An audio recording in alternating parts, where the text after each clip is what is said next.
வணக்கம். தமிழக மக்களே, 2021 இலவச பஸ்ஸுக்காகவும் மகளிர் உரிமை தொகை 1000க்காகவும் ஓட்டு போட்ட மக்கள் அனைவருக்கும் நன்றி. நான் எதுக்கு நன்றி சொல்கிறது? போட்டிங்க, நம்பி போட்டிங்க. ஆனால் விலைவாசி உயர்ந்து போச்சு, பஸ்ஸு வரதே கிடையாது. கண்ட்ரக்டர் உங்களை பெண்களை திட்டுறாங்க, ஓசின்னு சொல்கிறாங்க, பெண்களை திட்டுறாங்க, சண்டை நடக்குது. எல்லா 40 மாவட்டத்துலேயும் பஸ்ஸில் சண்டை நடக்குது. தமிழ்நாடு அரசு பஸ்ஸில் சண்டை நடக்குது. தமிழ்நாடு அரசு பஸ்ஸு கிடையாது, அரசு போக்குவரத்து கழகம். இன்னும் கொஞ்ச நாள் கழிச்சு என்னன்னு உங்களுக்கே தெரியும். அதனால் தமிழ்நாடு அரசில் தமிழ்நாடே காணாம போச்சு. இன்னும் கொஞ்ச நாளில் தமிழும் காணாமல் போயிடும், தமிழ் மக்களும் காணாமல் போயிடும். மொத்தத்தில் தமிழ்நாடே அழிஞ்சு ஒழிஞ்சு நாசமாக போயிடும். போகக்கூடாதுன்னா ஒரு வழி தான் இருக்குது. தமிழை வெற்றி கிடக்கிறது ஓட்டு போடுங்க, விசில் சின்னத்துக்கு ஓட்டு போடுங்க.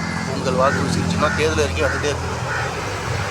தேர்தல் அறிக்கையில் வந்துகிட்டே இருக்குது. இலவசம் வேணாம், இலவசமே வேணாம். மகளிர் உரிமை தொகை 1000 வேணாம், 2000 வேணாம், 3 கேஸு வேணாம், வேணவே வேணாம், தேவையில்லை, வேணாம்.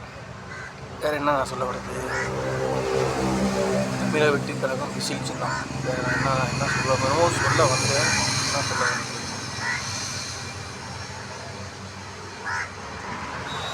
தமிழக வெற்றி கழகம்.